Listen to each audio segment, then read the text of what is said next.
Өзіңіздер көргенде көк күрмече кийимчен балбан Досматов Ералы, Өзбекстандан келген балбан Алеми Жашыл Курткачан Шаларов Ариф. Мына мелдеш башталды, урматтуу көрүүчүлөр.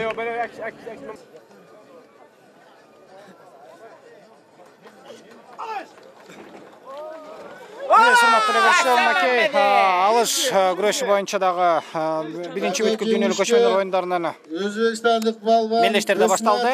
60 салмак даражасында А килемдин үстүндө Досматов Ерали Өзбекстандык балбан мынакей жаңы эле башталбай эле азербайжандык Шахларов Арифтин үстүнөн таза жеңишке жетише алды. Азербайжан балбанына Жок. Калыстар тобунун кийинки чечиминен кийин Ералига болгону 5 упай берилди.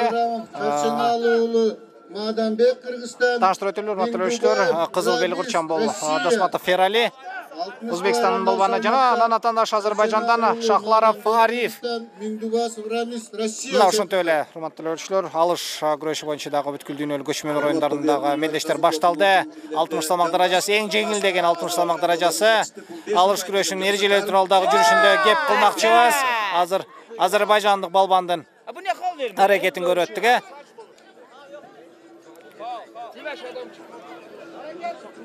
Hareket bir upay Azerbaycan'ın balbanına. Azerbaycanlık balbanga. Barsu Azerbaycan'a. Bir bal berdi. Hareket kılgandыгы үчүн. Урматтуу көрүүчүлөр, алыш күрөшү бул эл аралык күрөштөргө кирет. Көп адамдардын аракети менен дүйнөлүк коомчулугуна таанылып келе жатат. Анын жакшы жактары тууралуу кененирээк сөз кылмакчыбыз. Бул күрөштө урматтуу көрүүчүлөр ошентип мына Таза жеңишке. Таптаза жеңишке азербайжандык балбан Шахларов Ариф жетише алды. Azerbaycan жетишти. Чейрек финалда Шахларов Ариф күрөшөт. Azerbaycan balbanı таза жеңишменен Hasan Mehmedi. Андай урматтуу көрүүчүлөр, 70 салмак даражасы алыш күрөшү боюнча биринчи бүткүл дүйнөлүк көчмөндөр оюндарындагы күрөштөр. Мынакей килем үстүнө эки балбан, бул азербайжандык балбан менен турциялык балбан чыгып келди. Атынан атай турган болсок, турциялык бул Фехим Топрак 96-жылкы жана анын атандашы азербайжандык Гуламов Эмиль.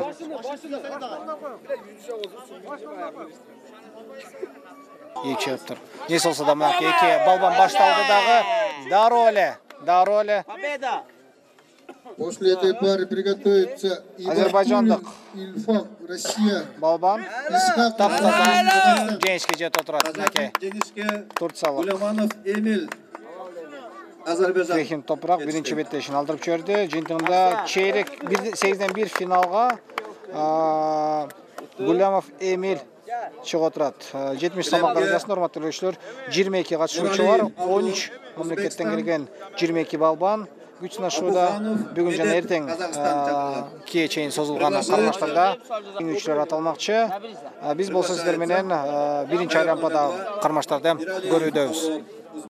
Гохов Аланур приглашается, Туркменистан. Абувахов Медведев, Казахстан. Итак, продолжаются предварительные поединки по борьбе Алыш. 70 килограммов на ваших экранах. Два спортсмена, представляющих Узбекистан и Казахстан. На ваших экранах в зеленой куртке выступает представитель Узбекистана. И в синем курточке это казахстанец. Рефери встречи подготовил спортсменов, и вот оба спортсмена берут захват по правилам Алыша. Любое упущение захвата наказывается очком. Здесь можно делать броски через бедро в 5 баллов. Ну вот, внимательно смотрит рефери за то, как взялись спортсмены в захват. И вот, пожалуйста, первый узбекистанец делает бросок 5 баллов. Мындай урматтуу көрүүчүлөр, мынакей 70 салмак даражасында кезектеги түгөй бул Өзбекстандык Нуралиев Аброр менен Қазақстандық Адыханов Медет чыгып отурат. Мынакей Медет көк түшөн, эми Аброр жашыл түстө Өзбекстандык балбанданы карабайсызбы, кара күчкө салып көтөрүп айлантып аткан эле. Кандай гана керемет. Казакстан Азамат жакшы чабуул жасады.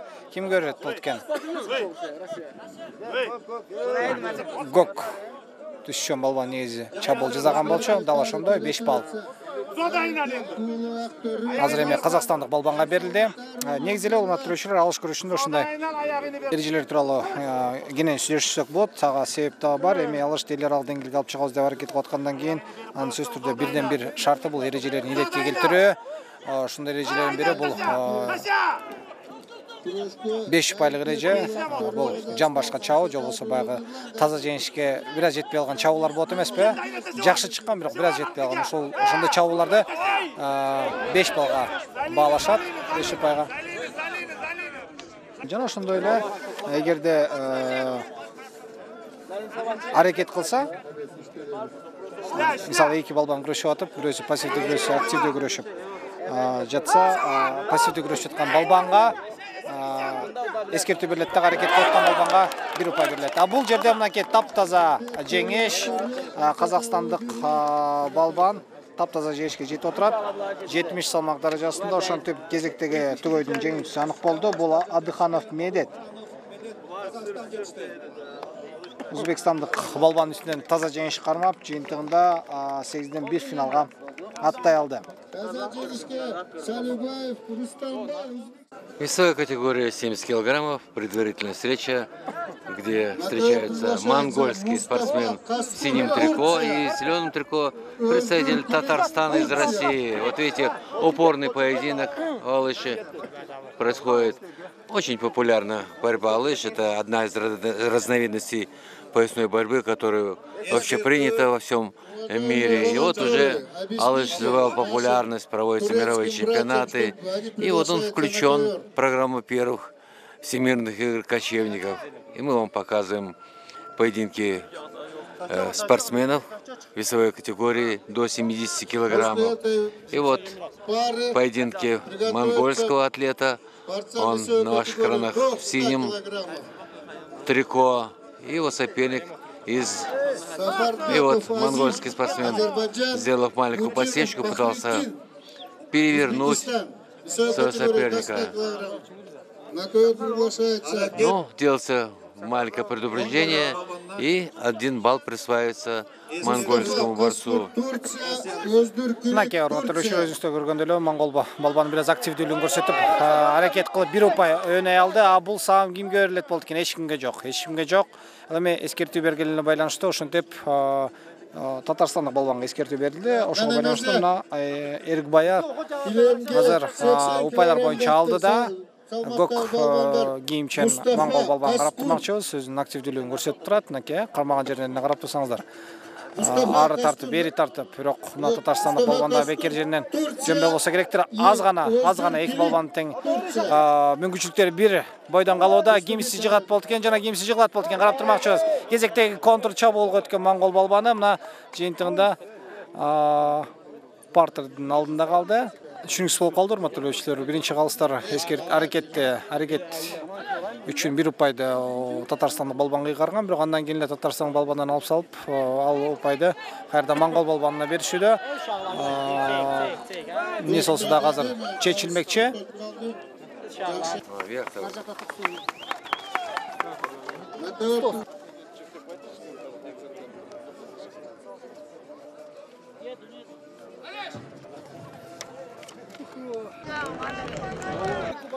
Урматтуулар көрүүчүлөр, 90 салмак даражасындагы кармаш башталды. Шарапов Хуршат менен Аллаков ана келди чыгып атат. Мынакей Тажикстандык балбанды көрөдөстөр. Мынакей көк түшчөн бул Тажикстандык балбан. Жана анын атаандашы Аллаков ана келди. Түркменстандык балбан жашыл түстө 90 салмак даражасы биринчи айлампа. Бул айлампаны уткан адам 8ден 1 финалга чыкмакчы. Баченке 90 салмак даражасында биз бир дагы төгөлөрдүн күрөшүнө күбө болгон эмессиз. Мына бул 90 салмактагы биринчи кармаш. 18 спортчу, 12 өлкөдөн 18 спортчу келиптир. Бул салмак даражасында. Жана мына биринчи кармашта эле 2 Швырко Алексей, Белоруссия. Белоруссия. 2 балбаны Шарапов Хуршат, Аллаков ана келди. Акыркысы Туркмениялык мынакей. Аканов Нурбек, Кыргызстан. Туркмен балбанынан ыкмасына күбө болуп өттүк. Жакшы. Алыш күрөшүндө ошол эмнеси менен жакшы эл аралык деңгээлге чыкканына байланыштуу мына күрөштүн жүрүшү бардыгы кыргыз тилинде өткөрүлгөнү ушунчалык көңүлдү кубандат да дагы бир аракет болду. Весовая категория 90 килограммов. Вот в этой встрече встречаются представитель Таджикистана Шаропов Хуршет, он на ваших экранах в синем трико. И в зеленом трико представитель Туркмении Алаков Анагельды. Оба спортсмены мастера спорта своих стран. И Хуршет Шаропов 86-го года рождения и 92-го года рождения представитель Туркмении. Ну вот, вы видите, что первое поражение потерпел представитель Туркмении и победу одерживает таджикистанец Шаропов Хуршет. Кубанычтуу жагдай бул 100 кг салмак даражасындагы Б килем үстүнө биздин балбан чыкты. Бул Аканов Нурбек. Назарыңыздарда жана ошондой эле Сандак Дождагова монгол балбан экен. Биринчи 100 кг салмак даражасындагы биринчи айланпа. Обзорен, Монголия. Карап турмакчыбыз 100 кгдардын арасында 12 балбан келиптир. Азыр мынакей башка калыс 2 балбанга кармалууга убакыт берүүдө. Кармалган соң команда берилди, алыш деп беттеш башталды. Аканов Нурбек. Болдуктар.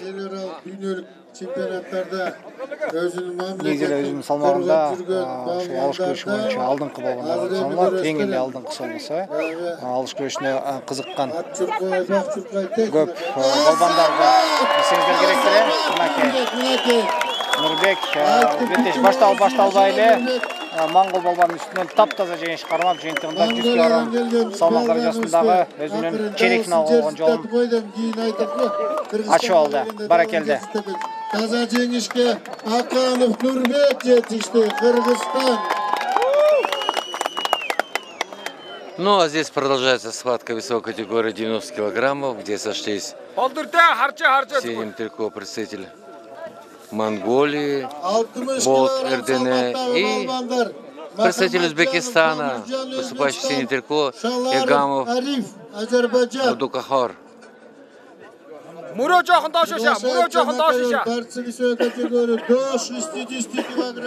Это предварительные поединки, борьба за выход в 1/8 финала. Несколько вполне выглядит представитель Узбекистана.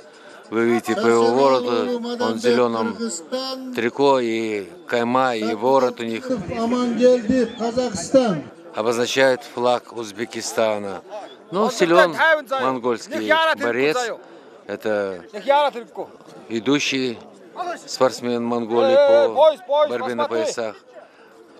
Монголия, как и у нас в Центральной Азии, очень сильно развита поясная борьба. Это является национальным видом спорта. Поэтому здесь монголы представлены во всех программах. И в Куреше были представлены, и сейчас вот они успешно выступают в Алыше.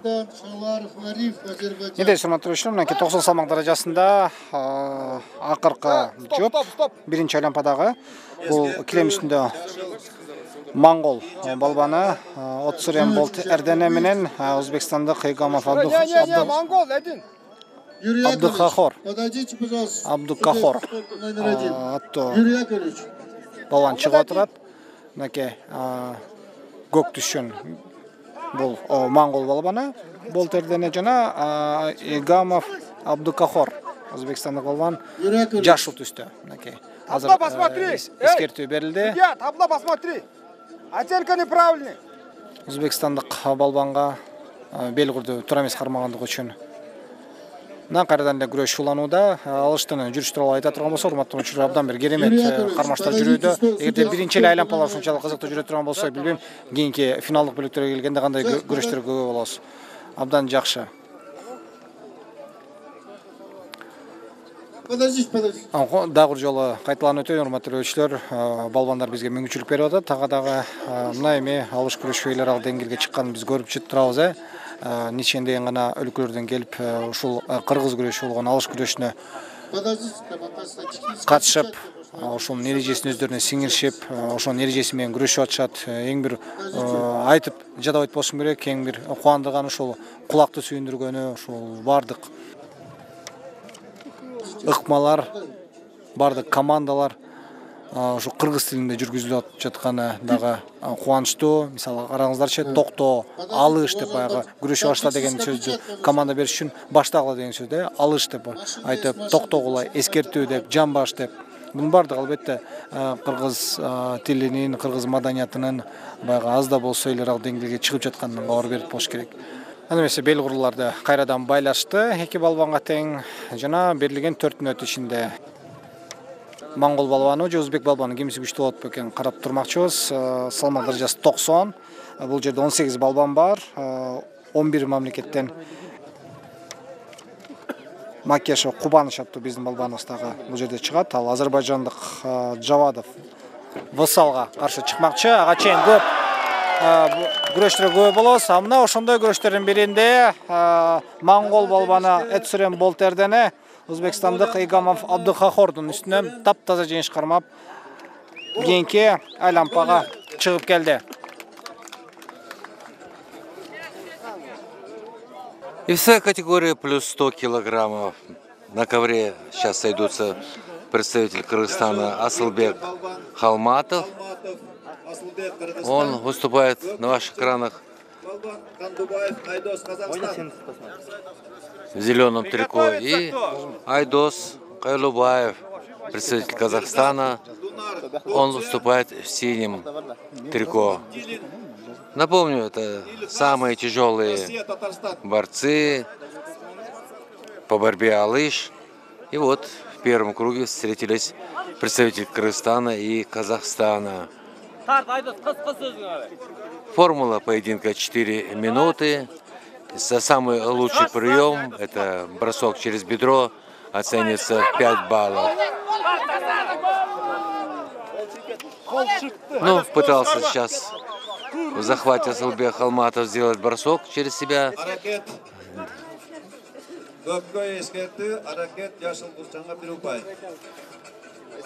Ну, один победный балл получает представитель Кыргызстана. Он в этом поединке ведет. Асылбек Халматов, 85-го года рождения, мастер спорта. В этом виде является чемпионом. Его соперник из Казахстана на 4 года моложе его. Вот оба спортсмена пытаются сделать бросок, но, несмотря на свой вес, и вот удается бросок через себя. И чистая победа одерживает Халматов Асылбек. Hörmətli görüşlər, absolutluk salmaq dərəcəsində ikinci tügöy bol Tursiyalı balban Ferhat Duman, Allah yaşlı düşkən olmaqçı. Jana Abdulin İlhas Tatarstandan gelген balbanın gök düşkən, qarab turabız. Ego тең жаш экен. Кызыктуу болот деп ойлойбуз. Эмнеден эми абсолюттук салмак даражасында күрөштөрдүн баардыгы кызыктуу. Мынакей Калыстын берген командасын байкадыңыздар да, алыш деп туруп. Турциялык балбанды караңыздарчы кандай алып экен, көрүп турасыздар да. Караңыздарчы боюнан дагы денесинен да чыккан балбан экен. Чымыр денелүү Азамат Илхас Татарстандын балбаны контр чабуул кылды көрүнөт. Эки калыс таза жеңиш берип атат. Жана ортодогу калыстага кошулуп, жыйынтыгында Абдулин Илхас Татарстан өлкөсүнүн балбаны мынакей момундай керемет жеңишке жетише алды. Ооба. И вновь на ковер уходят тяжеловесы, чей вес превышает 100 килограммов. Сейчас выходит в зеленом трико выходит Арзалиев Реджапалы, представитель Туркмении, и его соперник Дементьев Артем, представляющий Россию, Хакасия. Абсолюттық салмақ дәрежесіндегі кезектегі қармаш. Бұл жерде килем үстіне шыққан балуандарды айта тұрған болсақ, Туркменистандық Оразалиев Реджапали менен Россияның Хакасиясынан келген Дементьев Артем атты балбан. Қараңыздаршы, түркмен балбаны ушунчалык дароо эле чабуыл жасап, калыстардын белгисин карай турган болсок, таза жеңишке татыган чабуыл болду көрүнөт. Мынакей дал ошондой Оразалиев Реджапали ушинтип биринчи беттешинде ушун башталбай жатып таптаза жеңиш кармай алды. Кезектеги жоп, бул жерде тажикстандык менен турциялык балбандар чакырылып тур килем үстүнө. Башталды. Тажикстандык бул Эрназаров Самандар. Ал көк түшчөн жана Ибрахим Сүрмели турциялык балбан. Ал жашыл түстө. Беттеш башталды эле. Дароо мынакей өзүңүздөр көргөндөй. Тажикстандык балбан чабуыл жасоого үлгүрө алды. Кайрадан кармаш уланууда. Мынакей турциялык балбандын чабуулга киришкенин көрө алдык, бирок бутун илип алды эле, андыктан тажикстандык эч нерсе кыла алган жок. Дагы бир жолу өзбекстандык кечиресиздер турциялык балбандын аракети, бирок мынакей баш менен жер сүзүп калганына байланыштуу бираз жарат алып калды көрүнөт.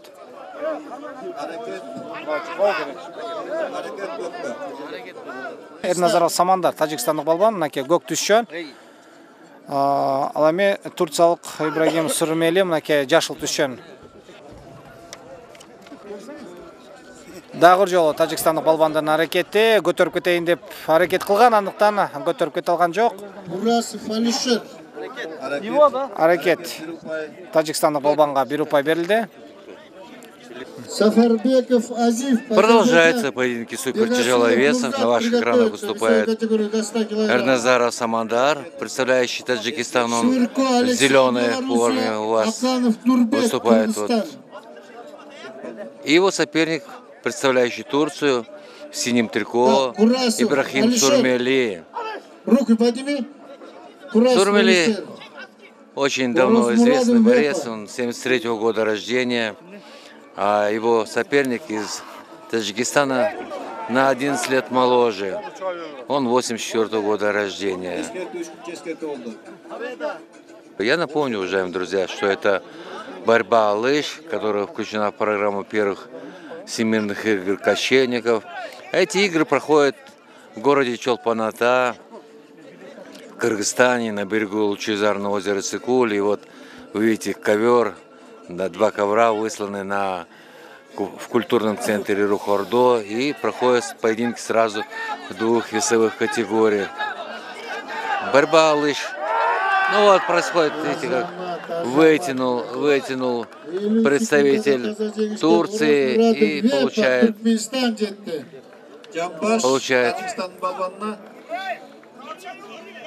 5 баллов.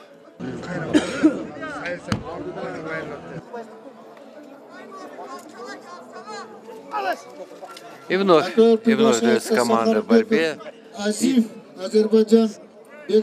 Самандар Эрназаров в зеленой форме выступает за Таджикистан. И его соперник, ведущий атлет из Турции, Ибрахим Сүрмели. И очень было приятно отметить перед началом вот этих соревнований по лыжу, что сюда приехало все руководство Турецкой Федерации борьбы о лыж и многократные чемпионы мира, и также руководители этой федерации. Ну вот сейчас подсечка сделана Ибрахиму Сүрмели. И вот лежит на ковре Самандар Эрназаров. Сейчас судьи определят, во сколько баллов обойдется этот прием. Ну что ж, третье предупреждение получает и борец Эрназаров Самандар из Таджикистана дисквалифицируется. За 3 предупреждения победа присуждается Ибрахиму Сурмени из Турции. Адырмес урматтуу көрүүчүлөр, абсолюттук салмак даражасындагы кезектеги кармаш. Бул жерде Келсинбеков Курал жана мен айтып жаткан биздин кыргыз балбаныбыз килем үстүнө чыкты. Жана анын атаандашы Ахмедов Голип болмокчу, өзбекстандык балбан. Биздин балбанга салыштырмалуу өзбекстандык спортчу бир топ эле жашы улуурактык кылат экен, ал 81-жыл экен. Эми Келсинбеков Курал 90-жыл жыл болот. Жаш, бирок күч бар демекчи, аракет кылып көрөт. Курал Голип менен Келсинбеков Куралдын кармашы мынакей Курал. Швырко Алексей, Беларусь. Голип ал жаш ултүстө чыкты. Абсолюттук салмак даражасы урматтуу көрүүчүлөр. Бул 16 спортчулар катышууда бул жерде. Жана ошол 16-нын арасында биздин да 2 спортчубуз бар. Мына Курал менен жана да мен баса белгилеп өттүм. Бул Алматов Асылбек, ал россиялык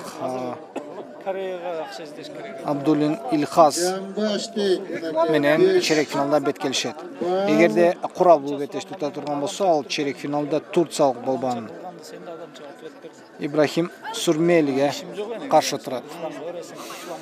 Азыр балбандарга мына кармалууга мүмкүнчүлүк берүүдө. Махматов Эки балбан тең кармаш керек бир-бири менен. Мынакей. Бök Курчага биринчи эскертүү берилди.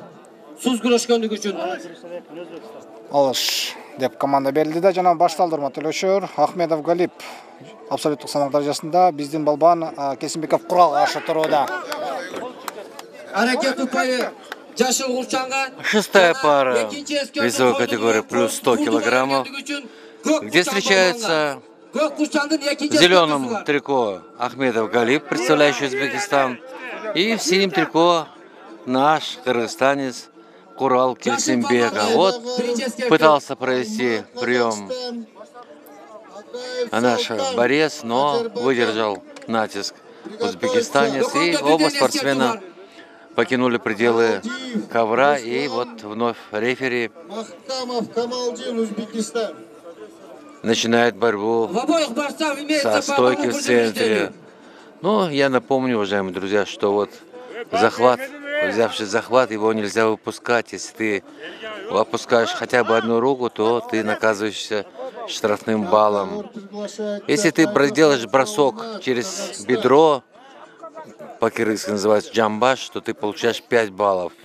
Если ты сделал дважды такой бросок, то это чистая победа. Ну вот, видите, бросок с прогибом применил Голип Ахмедов из Узбекистана. 1 балл присуждается синему. Все судьи показывают. Ракет 1 балл.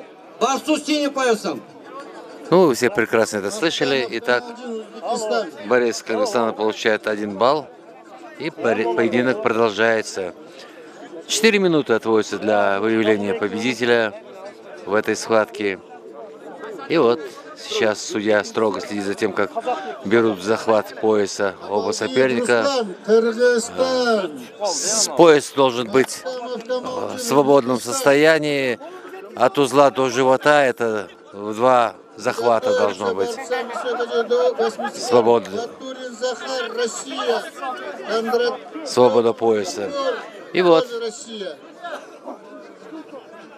опять какие-то разногласия.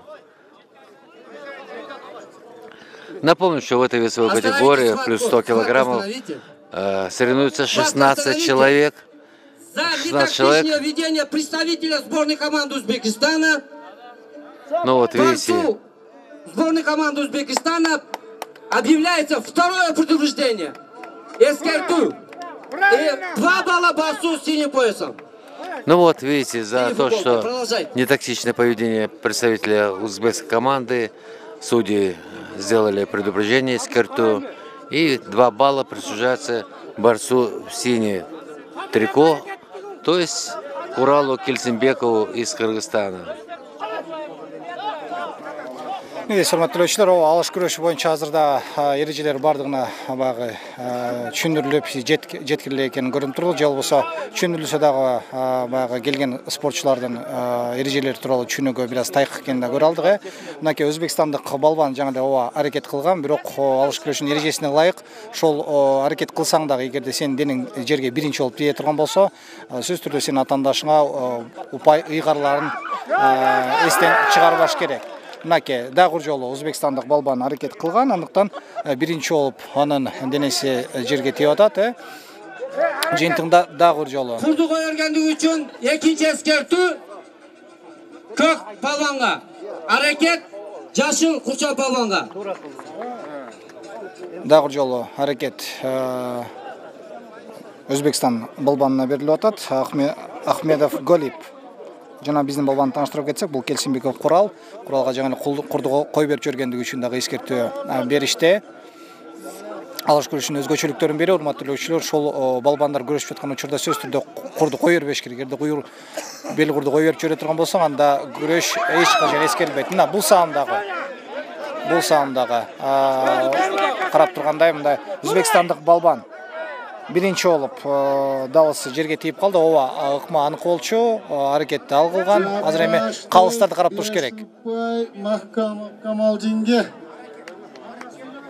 Жашыл балбан биринчи килемдин башына тийгендиги үчүн аракет көк курчан балбанга. Дагы бир жолу жанагы эреже ишке кирди. Өзбекстандык балбан ооба ыкмага салууга аракет кылган. Мынакей чабуул жасаган, бирок ошого карабастан алыш күрөшүнүн өзгөчөлүгү дагы бир жолу айтып кетели, урматтуу көрүүчүлөр. Атаандашыңызды эгерде артка көтөрүп чаба турган болсоң, өзүңдүн денең же болбосо тулкоюңдун бир дагы жери килем үстүнө тийбеш керек да. Мисалы, жаңы эле өзүңүздөр көрө алдыңыздар болуш керек. Ахмедов Галип биздин балбанды артка кайтарып чабууга аракет жасады, бирок ошол аракет астында өзү биринчи болуп жерге тийип калган. Мынакей дагы бир жолу аракет жасады эле, андыктан бул саамда эми кандай калчышат болду экен биздин калыстар? Ну вот, оказали медицинскую помощь представители Узбекистана, и поединок продолжается. Чувствуется, что Галип Ахмедов пришел в Алыш из греко-римской борьбы. Мы видели его 3 броска через себя, и дважды было касание спины ковра, и поэтому ему делали эскерту, и балл 1 присуждался сопернику. И вот в 3-й раз, когда он сделал бросок через себя, вроде бы чисто, и сейчас ему вроде бы засчитали победные баллы. Напомню еще раз, что это весовая категория супертяжелый вес свыше 100 килограммов, где борется Галип Ахмедов, он в зеленом трико на ваших экранах, и в синем трико наш Курал Келсинбеков. Вот, видите, пытался через себя бросить вновь Галип Кажамов, но сделал зацеп ногой Келсинбеков, и узбекский борец завалился на спину. А это победа. Но это уже не спортивно. Не спортивно со стороны узбекского атлета. Судьи ему должны были сделать замечание. На ковер приглашается. И вот 7-я пара борцов супертяжелого веса, которых вес превышает 100 килограммов.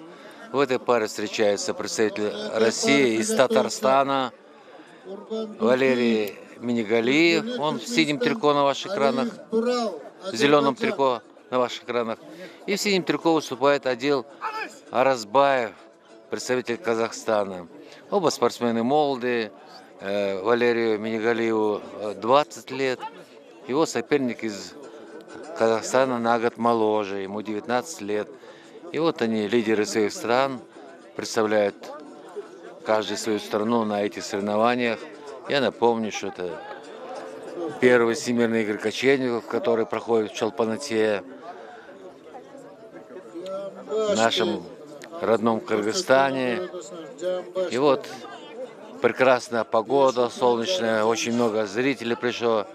И они с интересом смотрят за поединками батыров. Весовая категория плюс 100 килограммов. В зеленом трико выступает представитель России из Татарстана. И в синем трико казахстанец. Абсолюттық салмақ дәрежесіндегі қармақшылануда килем үстінде Мингалиев Валерий, ал жасыл түскен жана анын атандашы Розбаев Адил, Қазақстан балбаны, ал көк түскен Валерийге жаңында ескерту берилди. Пассивдүүлүк үчүн Қазақстандық балбанга өтө атандашы ескертүү алганына байланыштуу 1 ұпай кайрылат. Жана мына күрөш уланып жаткан чагы келген эң бир жакшы чабуул болду Валерийдин. Через прогиб с касанием бросок от тельца, наоборот, бал синему.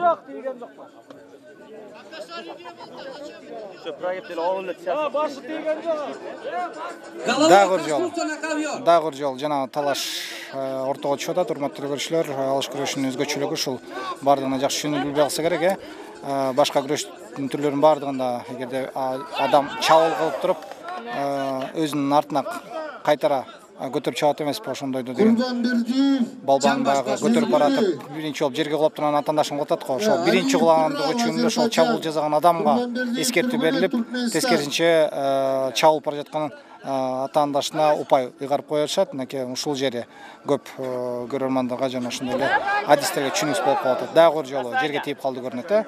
Опять через касание прогиб, через касание головой. Мингалиев Валерий экинчи жолу жанагы прогиб деп коет го, артка кайтарып чаба турган ыкманы аткарды. Жана экинчи жолу тең кайрадан эле Розбаев Адил Казакстан балбанына упайлар ыйгарылууда. Продолжается поединок между россиянином и казахстанцем. Вот, видите, казахстанец прижал своего соперника и одержал чистую победу. А до этого дважды россиянин бросал через себя, но касался головой и плечом, а это замечание, скерту, и плюс 1 балл дается его сопернику. И один чистый бросок сделал через бедро казахстанец, и он вел 7-0 и в конце концов выиграл чисто у российского атлета. Победитель Оразбаев Адил, Казахстан. Ну вот, дорогие друзья, очень экзотичная встреча, где в весовой категории свыше 100 килограммов встречается представитель Монголии. Вот он на ваших экранах в желтой форме, самый тяжелый атлет, который выступает на этих соревнованиях. И его соперник Марат Баймуханов из Казахстана, он в зеленом форме на ваших экранах. Ну давайте посмотрим, что сейчас предпримет этот монгольский гигант. Мы прекрасно видели его на торжественном параде открытия. Первых кочевник он в первых рядах. Ну вот, видите, пытался сделать бросок через себя Марат Баймуханов и накрыл его. Монгольский атлет эту встречу выиграл. Он накрыл своего соперника и вышел в 1/4 финала, где его соперником будет еще один казахстанец Адил Оразбаев, который одержал победу в предыдущем поединке. Мен сұрматтылы 70 салмақ дәрежесіндегі екі балбанды мынакей күтіп алдық. Жашыл түскен бұл Қазақстан балбаны Тусипжанов Аслан, Месалибаев Илхамбой. Көк түскен күресшіде. Азыр. Салар тез. Салар. Жақшы. Синий бал.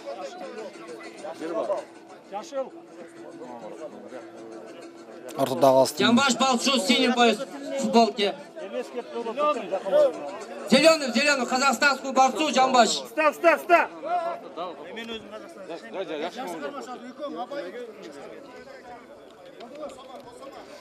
Аяғын беріп қойма. калысын берген командасы жана Өзбекстандык менен Казакстандык балбандын күрөшүүсү таптаза жеңишке азыр кайсыл Казакстандык балбан жетишти көрүнөт.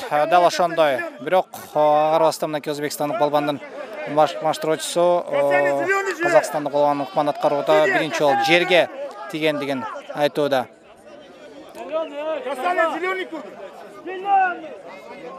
Азыр калыстардын тобу кеңешүүгө geçишти.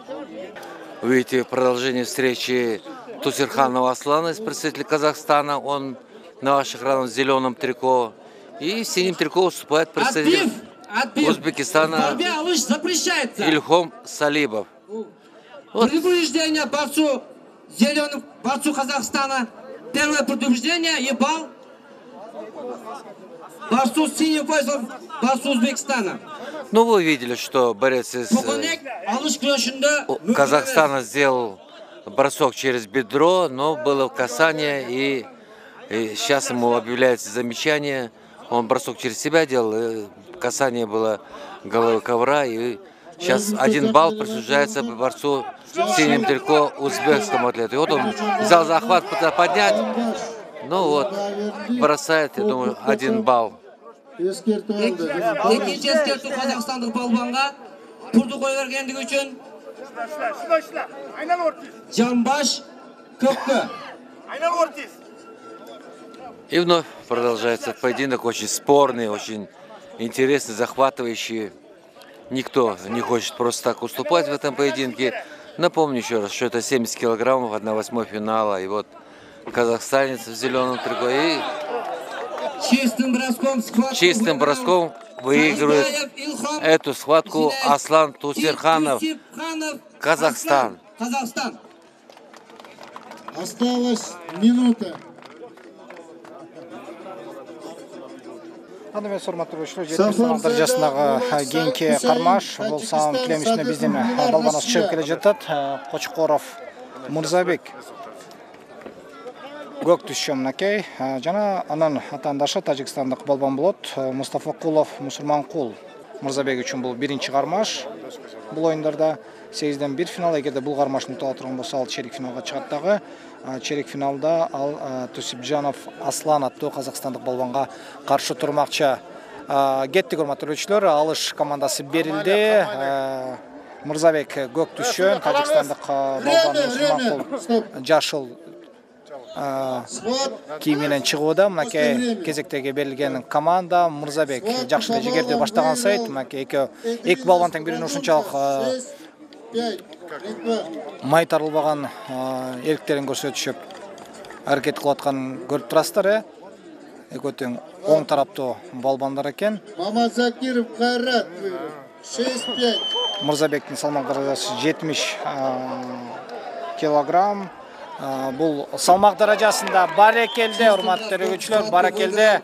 Мырзабек өзү чаап көтөрүп туруп эле кайра көтөрүп бутуна тургузуп койду. Тажикстандын балбанына ооба мындай дагы кадамдар керек, урматтуу көрүүчүлөр. Баягы килем үстүндө таза күч колдонуп күрөшкөндүгү менен ар дайым өзүнүн атаандашын сыйлай жүрүшү керек. Мына ошондой мыкты маданиятты көрсөтүлган Мырзабек боло алды.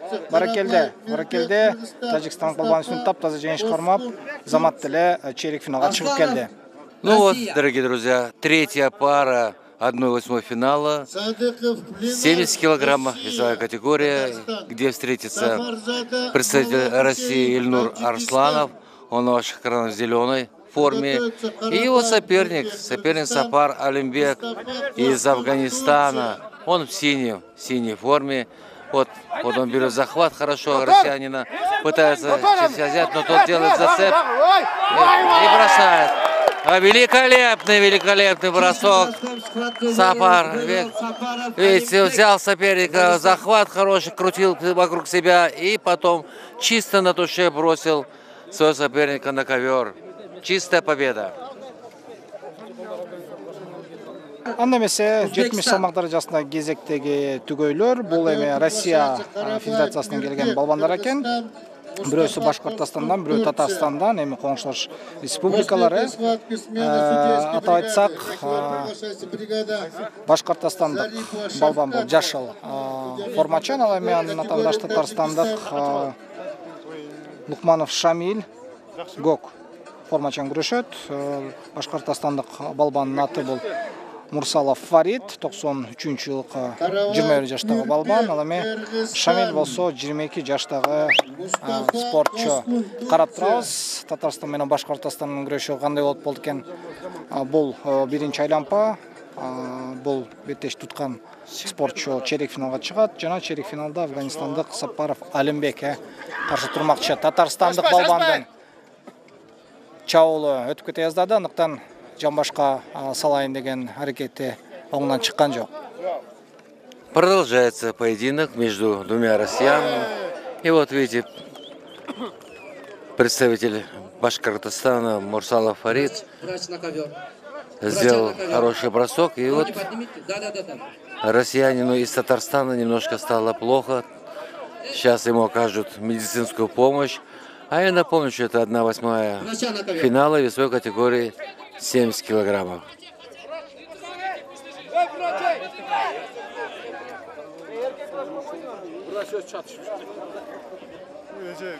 Похоже, что спортсмен потерял сознание. Такое в борьбе бывает. Но сейчас окажут ему медицинскую помощь. И сможет ли продолжить борьбу этот борец или нет, мы узнаем чуть попозже. Ну что ж, спортсмен пришел в себя, аплодисменты зрителей за мужество.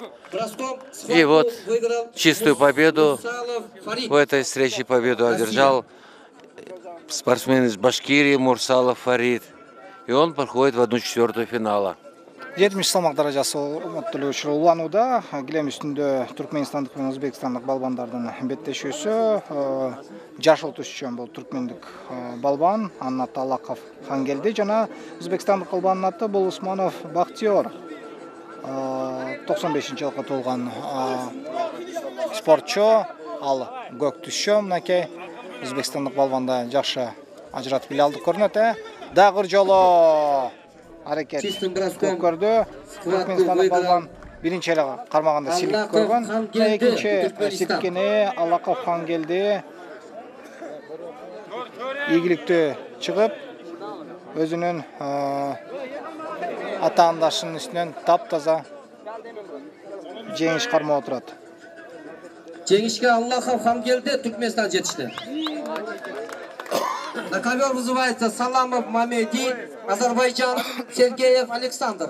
Шестая пара 1/8 финала весовой категории 70 килограммов, где встречаются Мамеди Саламов, представляющий Азербайджан, он на ваших экранах в зеленой форме, и его соперник Алексей Сергеев, представляющий Россию, Хакасия. И вот видите, сразу с самого начала, взяв захват, россиянин пытался сделать бросок через бедро, но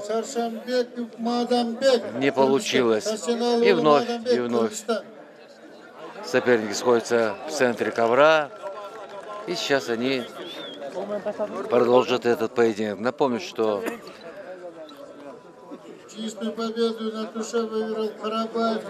Саламов Мамеди в первой встрече одолел другого россиянина из Башкирии, Гулимова Станислава. И вот он вышел вновь на российского спортсмена, представляющего Хакасию, Александра Сергеева.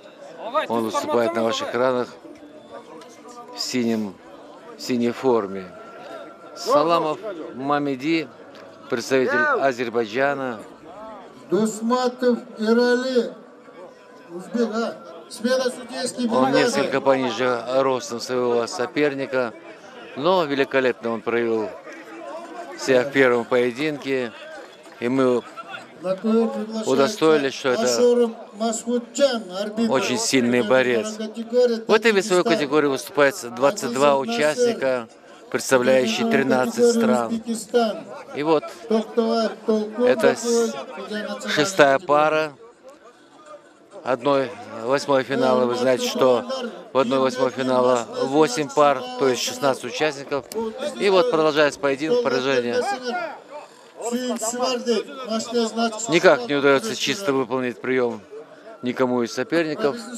И вновь рефери выводит соперников в центр ковра для того, чтобы На корт приглашается взять Досматов в новый Ирали, захват Узбекистан. за пояс. Сарсеналуулу И вот, Мадамбек, Кыргызстан.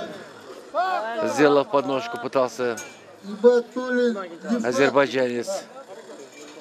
Судьи. Арбитр Ашуров Масмуджан. Судья международной категории Таджикистан. 1 балл Судья азербайджанцу. Асизов Насыр. Судья международной категории Узбекистан. Токтоваев И вновь Баковой. Судья атакует национальной азербайджанский категории спортсмен. Кыргызстан. На корт приглашается Досматов Ирали, Узбекистан. Но судьи не оценивают прием ни того, ни другого Кыргызстан. борца, и поединок продолжается. Ошондо урматтуу көрүүчүлөр, мынакей азербайжандык балбандан демилгелүү болуп келе жаткан көрүп турабыз. Дагы бир жолу жашыл түстөгү балбан дагы бир жолу мынакей алдыга чыгууга аракет кылды, бирок тизелеп калды. Ич чалыш деп коет. Эч бир балбанга балл берилбейт. Азербайжандык 24 жаштагы Саламов Мамеди биринчи Олимпиада Башкортостандан балбаны Кудайыров Айдардан күчтүүрөөк чыккан. Мына эми дагы бир Россия Федерациясынын өкүлү Сергеев Александрга каршы турууда. Алдагы жөн балбан эмес экен, мынакей.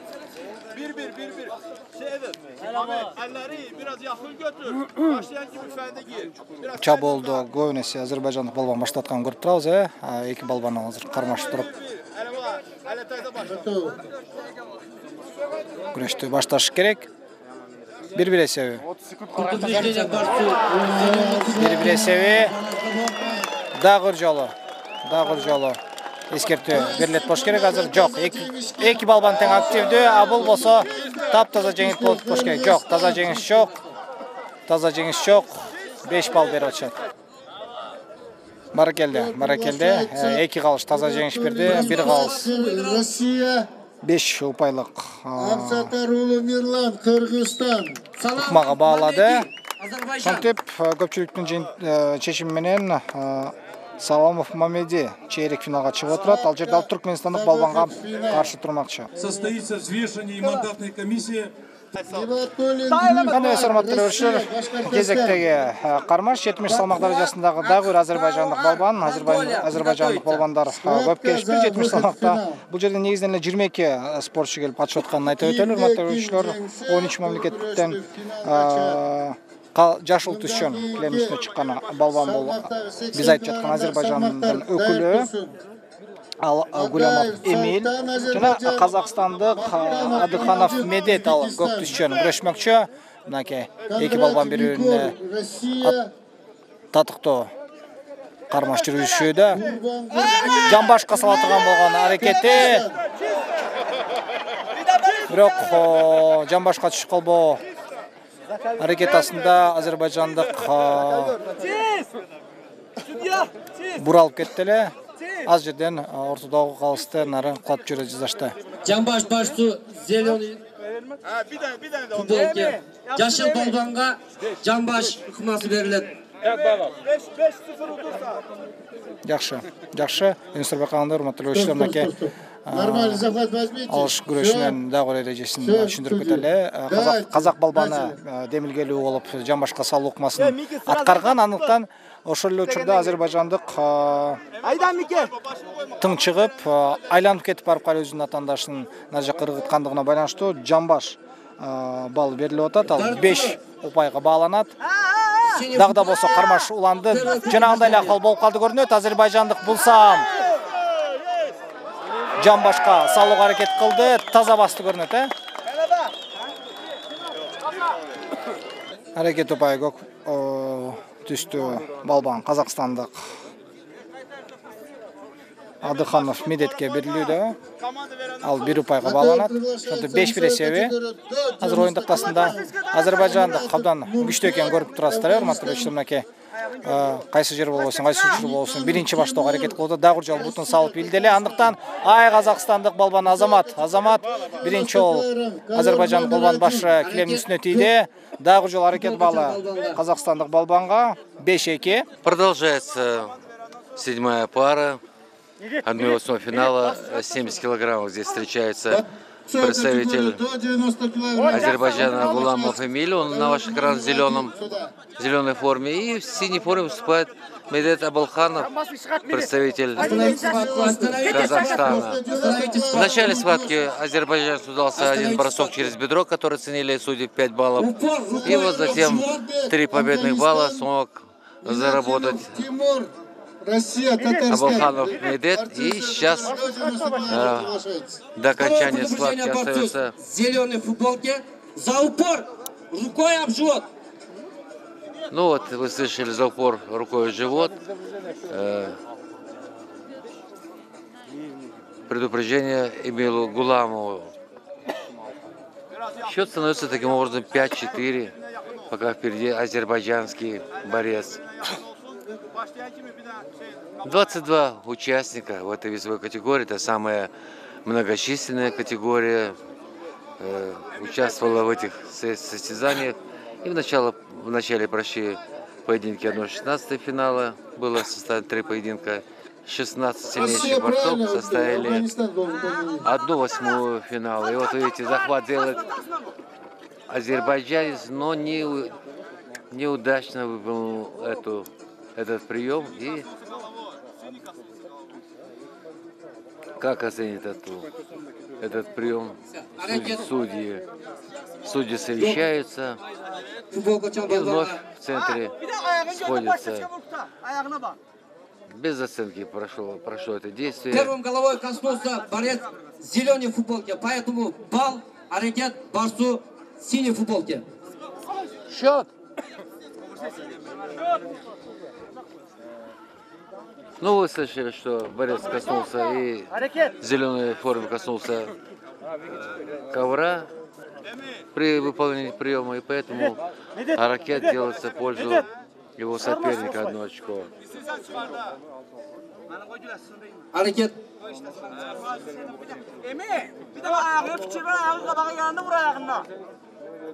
Көк футболчан балбанға Аракет, Бюрпай. Общий счет.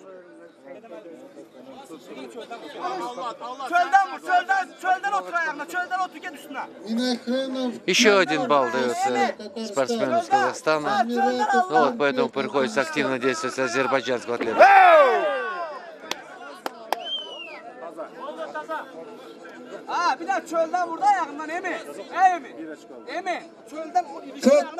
Көк футболчан балбанға Жамбаш шықмасы берілді. Борцу в синей футболке бросок Жамбаш, это 5 баллов. Ну вот, вы все прекрасно слышали. Большими усилиями сделал бросок казахский атлет и получает за это действие еще 5 баллов. Міне, құрметті көрермендер, азербайжандық балуан бір тойлы демілгелі олып алдыға шығып баштады эле. Күрөштүн башында бирок найме күрөштүн белинен олуп калгандан кийин казакстандык демилгелі болуп күрөштүн колуна тартыла баштады. Преимущество схватка выиграл Абулханов Медет, Казахстан. Келиңиздер, урматтуу көрөрмөндөр, биз 70 салмак даражасына кезекте атандаштарды чакырып коелу. Келемисине бул бизден балбан, Кыргызстандык Равшан Алышукур жана анын атандаштыгында булсам монгол улутундагы спортчу Бактияр Эркбаяр жана дароо эле монгол балбанына биринчи эскертүү берип, Азамат Равшан Алышукур дароо эле Жамбаш атандашын айланып туруп. футболчан балбанға. Жашыл футболчан балбанға кечирип коесуздар. Дагы жол айланты, баракелди, жакшы. Аракет упай бериш керек азыр. Аракет 6. Рафиков Руслан, Татарстан, Россия. 6-0. Россия, Татарстан. Айырмасында азыр биздин балбан утуп келе жатат. Дагы жол айлантып, дагы жол чабук аракет жасады. Бул самеми эки Жамбаш кымасы менен таза жеңишке Равшан уулу Шукур Жамбаш Кыргызстан. упайы берилип отурат. Не дейсиз? Куттуктайбыз, урматтуу көрөрмөндөр. Равшан Алышукур чейрек финалга чыкты. Ал казакстандык балбан Адыханов Медетке каршы турмакчы. 1/4 финала. И сейчас на ваших экранах будут бороться представитель Кыргызстана Асылбек Халматов. Он в зеленой форме, и в синей форме выступает Ильхос Абдулин. Ему делается первое предупреждение за опоздание за выход 1/4 финала. Ну вот, в центре сошлись самые тяжелые атлеты в борьбе лыж. Это супер тяжелый вес, свыше 100 килограммов. Вот оба спортсмена в захвате. Видите, ожидают. В первом круге Ильхос Абдулин прекрасно за 15 секунд сумел одолеть турецкого спортсмена, сделал захват и потом бросил его. Наш Асылбек Халматов в первом круге одолел казахского спортсмена. И вот теперь это первая пара 1/4 финала. Самые тяжелые спортсмены в борьбе лыж. В этом весе 16 человек приняло участие. И вот остались 8 человек самых лучших, которые определят затем победителя в этой встрече. И следующий круг уже будет полуфинал, а затем финал. Hurmatly көрермендер, абсолюттік салмақ дәрежесі кілем үстінде біздің балуан қырғызстандық Халматов Асылбек менен Татарстаннан келген балуан шығып келеді. Абдулин Ильхас ал көк түшкен, ал эми Асылбек бізде жашыл түшкен шығып отырады. Келіңіздер қарап тұрмақчыбыз, азырынча балуандарды ұпайлар.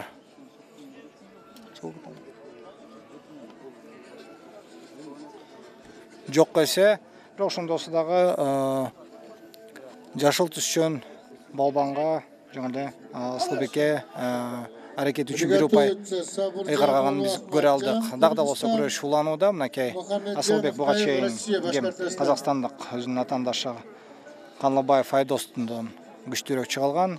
А бул чейрек финал. Бул жуптун жеңүүчүсү жарым финалга чыгат. Ал жерде түркмен Дүк балбан жол болса Азербайжан балбан менен беткелишмекчи. Халматов Асылбек жана Абдулин Ильхас абсолюттук салмак даражасы. Бул жерде 16 спортчу бар. 8 өлкөдөн келген.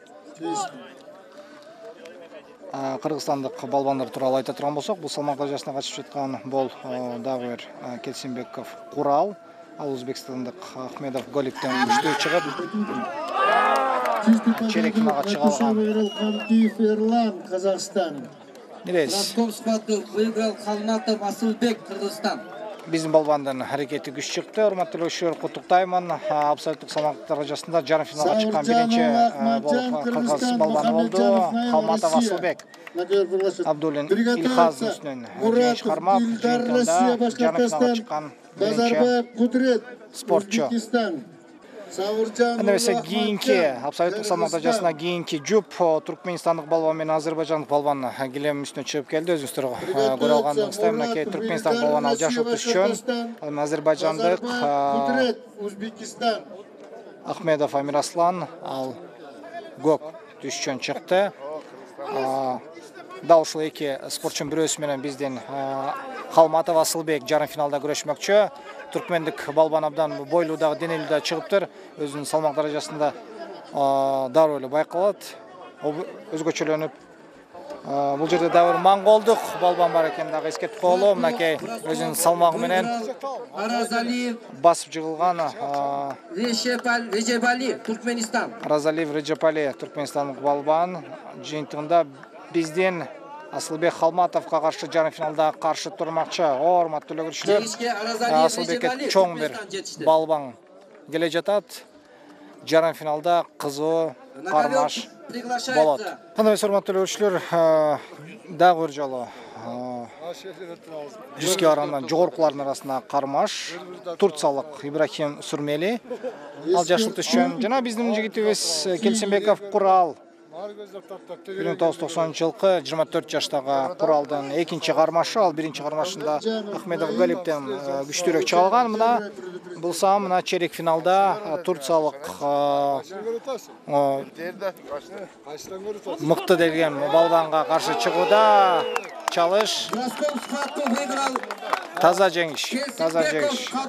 Келсинбеков Курал деп берилиптир бизде. Ал эми башкалабыз Келсинбековду Кадыр деп атууда. Баракелді, не дейсіз, мақтылы көрішілер? Құралдан кезектегі жеңіші, ал үшінші түрде жарым финалға аттай алды. Беттеш баштал байтылы біздің балбанын жеңішімен аяқтады. Аны сұрмат төлеуші, мұнеке біз айтып жетқан Моңғол балбана шығып келді. Болт Пурев Суғар Жарғал дейді. Аты, мұнеке. Ал еме, анын атандашы Орозбаев Адил, қазақстандық балбан. Баймұраев Маратты Моңғол балбаны бірінші айлымпада ұтылған. Мына екінші беттешінделі Моңғол балбаны даруалы чабылғы өтіп, жиынтығында азыр момды үкімі атқар отырады. Қалыстырғандайғы бал айт болды екен, қарап тұралды шығана. Өзі түсіп қалды өзі. Таза жеңішке Сауыржан ұлы Ахметжан жетішті Қырғызстан. Жамбаш ұпайын берішті, мұнакей 5 бал. Моңғол балбаны 5-0 есенді алдыға шықты десек болады. Жана қайрадан күреш улануда. Ну, уважаемые друзья, вы видите четвертую встречу 1/4 финала, где встречается Адил Оразбаев, он на ваших экранах в зеленой форме, из Казахстана. И вот такой богатырь из Монголии, Болт Пурев, он на ваших экранах в желтой форме. Очень самый тяжелый спортсмен из выступающих по борьбе. Его вес 190 килограммов. Я поинтересовался у тренера сборной команды Монголии, принимает ли он участие в борьбе сумо. Нет, он только принимает участие в поясной борьбе алыш. Мы знаем, что есть монгольские богатыри, которые являются обладателями императорских кубков в борьбе сумо, многократные, их там несколько человек, около 10, и являются, как говорится, самой элитой японской борьбы сумо. Ну и вот Болт Пурев, я предполагал, что он будет тоже сумо бороться. Нет, он борется лишь только в поясной борьбе. И вот он пытался его бросить через себя в первом круге казахстанец Баймуханов. Но тяжелый Болт Пурев, монгол, накрыл его. И вот сейчас он тоже пытался бросить второго казахстанца, который по жребию вышел на него, Адиля Оразбаева. Но было неудачно. И вот он пытается придавливать за счет массы своего веса, потому что тяжело поднять 190-килограммовую тушу казахстанцу. У него примерно вес 115-110 килограммов. Ең бір қызықты күреш келіп жетті көрінеді. Біздің назар осқаннакей Моңғол балбаны менен қазақ балбанын ортасына қармашылануда. Азырынша Моңғол балбаны жаңба шықмасын іштеп тауып, 5-0 есебінде ұпайлар бойынша алында келуді. Қазақ балбаны екеуінің салмағын салыштырып албайды екен, ошондуктан эми абсолюттук салмак даражасы деп коет эмес пе, 100 килограммдан жогорукулардын баардыгы ушул жерге киришет.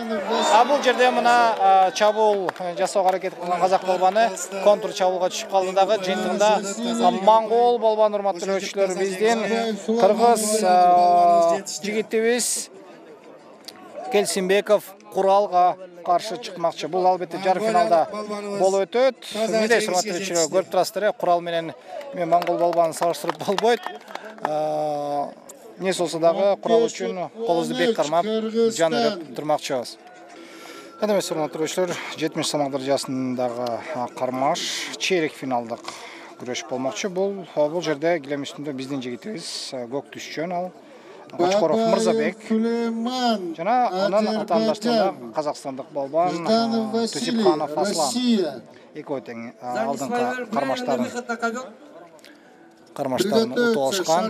Ошондуктан мына кийинки айланпада экөө бири-бирине бет келишип отурат. Берилген ышкырык жана күрөш башталды. Урматтуу көрүүчүлөр, биздин жигитти байкап турабыз. Ал көк түшчөн Мырзабек, эми Аслан жашыл түстө.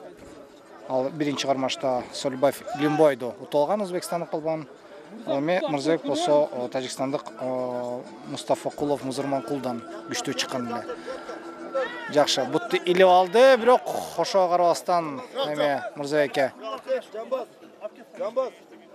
клоого аракет казакстандык балбанга жана эскертүү курду кое бергендиги үчүн кыргызстандык балбанга. Азамат. Кыргызстандык балбан Кочкоров Мурзабек жетишти. Единственную победу на туше одержал Жданов Василий, Россия. Бүтүрбөйөн жерден Мырзабек атандашын көтөрүп туруп айланып туруп жерге чапты эле. Жараталып калды көрүнөт. Казакстандык балбан аз жерден гана. Отсурен Волк РТН, Монголия. Адемес урматтуу көрүүчүлөр, 70 салмак даражасындагы кезектеги кармаш, килем үстүндө Сапаров Фалимбек бул биздин жигит. Жана ошондой эле Россиянын Башкортостан республикасынан келген Мурсалов Фарид чыгып отурат, чейрек финал. Кийинки басышка чыккан бул ушу эки балбандын бирөөсү кыргызстандык Багыр балбан Кочкоров Мурзабекке каршы турмакчы. Мынакей Чистым броском схватку выиграл. дароо эле башталбай эле. Башкортостандык Все судьи показывают бросок чисто. Чистым броском схватку Балбан. выиграл Мирсалов Фарид. Россия, Башкортостан. Фарид таза жеңишке жетишип отурат. Баракелде. Баракелде. Туханов Медет, Бул Казахстан. эми биздин балбанга Мырзабекке каршы турмакчы 70 кг салмак даражасында жарым финалга дал ушул Мирсалов Фарид менен Мырзабек ушул финалга чыгууга жолдомону талашышат. Анда эмесе кийинки кармаш бул Түркменистандык Аллаков Хангелди жана ошондой эле Азербайжандык балбан Салама Мамеди чыгып отурат.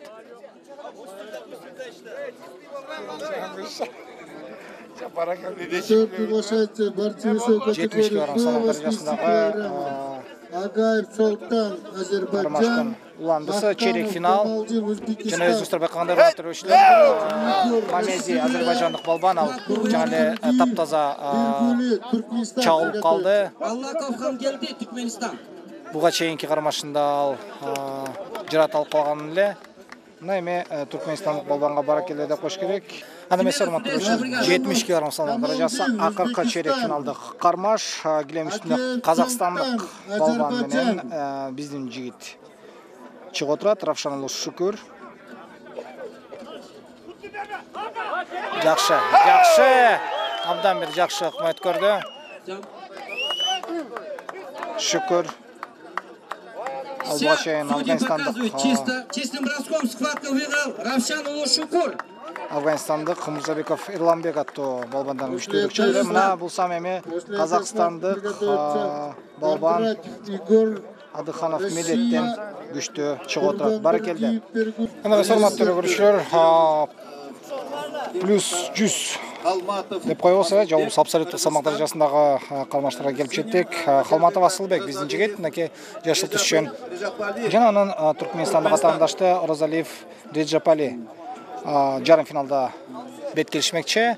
Ортодогу калыс Тажикстандын өкүлү, калыстык болуш үчүн азыр Асылбектин Жамбаш. Белгурун бекем байлап берген соң кармаш башталмакчы. Айта кетсек, урматтуу көрүүчүлөр, Асылбек буга чейин казакстандык балбандан күчтүүрөөк чыккан. Андан соң дагы бир кармаш өткөрүп, анда Абдулин Илхаз аттуу татарстандык спортчудан күчтүү чыкты. Мына эми минтип Түркменистандык балбанга чыгып отурат. Бул жарым финал. Эгерде ушул бетешти ута турган болсо, анда Асылбек финалга чыкмакчы. Ну что ж, дорогие друзья, вас ожидает очень интересная схватка. Супер тяжелый вес, полуфинальная встреча между хозяином ковра кыргызстанцем Асылбеком Халматовым. Он в зеленой форме у вас на экранах. Он встречается с Реджепом Мурзалиевым из Туркмении. Молодой гигант, 2-метрового роста, 130 килограммов веса этого спортсмена. Он легко выиграл все предыдущие встречи. Ну и Халматов Асылбек тоже прекрасно провел эти поединки. И вот они достойно встретились в полуфинале. Кто же из этих двоих спортсменов, молодой 20-летний туркмен Арзалиев Реджеп или тоже наш спортсмен Халматов Асылбек, который 1985 года рождения. Ну вот видите, пытается поднять нашего атлета туркменский богатырь, но не получается. А до этого все поединки у него все получалось, и так он брал вверх и придавливал своего соперника. Что будет сейчас, посмотрим. Очень в упорной стойке стоит наш Асылбек Халматов. Не дает юному туркменскому богатырю сделать захват и повернуть своего соперника на спину. Ну давайте подождем, вот сейчас посмотрим, что же будет. Ошондор көтөрүүчүлөр эмне кылмакчы көрүп турабыз. Түркмөнстандык балбанды көрүп турасыздар. Боюнан да чыккан, денесинен да чыккан ушунчалык алып балбан экен. Бирок Асылбек дагы жөн жигиттер эмес, биздин жигит. Бекер эмес буга чейин 2 кармашыктан ишеничти утпаса керектир. Мынакей Түркмөнстандык.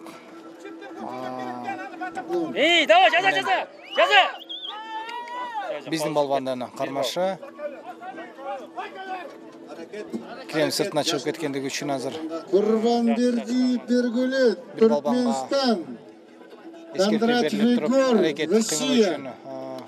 Көк түшөм балбанга 1 упайга карышты. Приготовиться. Халматов Асылбек. Түркменстандык Мамат балбан Закиров, Розалиев Кайрат, Эжепали. Кыргызстан. Эжепали абдан күчтүү балбан экенин көрүп турабыз, Мынакей. Так, приготовиться. Денеси да чоң, бойдо озгон.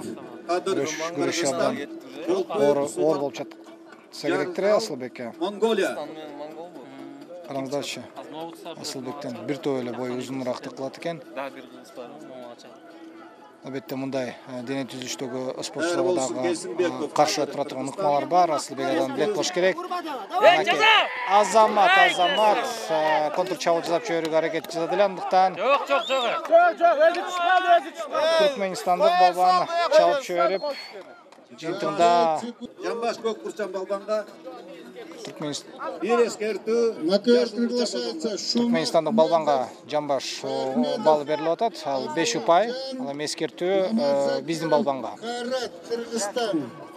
Итак, дорогие друзья, продолжается встреча полуфинала плюс 100 килограммов. Вы видели сейчас бросок через бедро совершил туркменский борец, 5 баллов. И эскерту, значит, замечание, он получил 1 балл, наш спортсмен. То 5-1 ведет борец из Туркмении. 2 метра роста. Ну что скажешь, вот неудобно держаться нашему атлету, который гораздо ниже туркменского богатыря. Раджеп Розалиев очень молодой, перспективный борец. 130 килограммов его боевой вес. И он недавно справил свое 20-летие.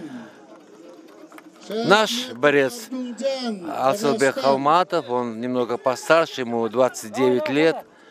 Опытный спортсмен, прекрасно провел поединки с казахстанцем. В начале, в первом встрече он бросил его.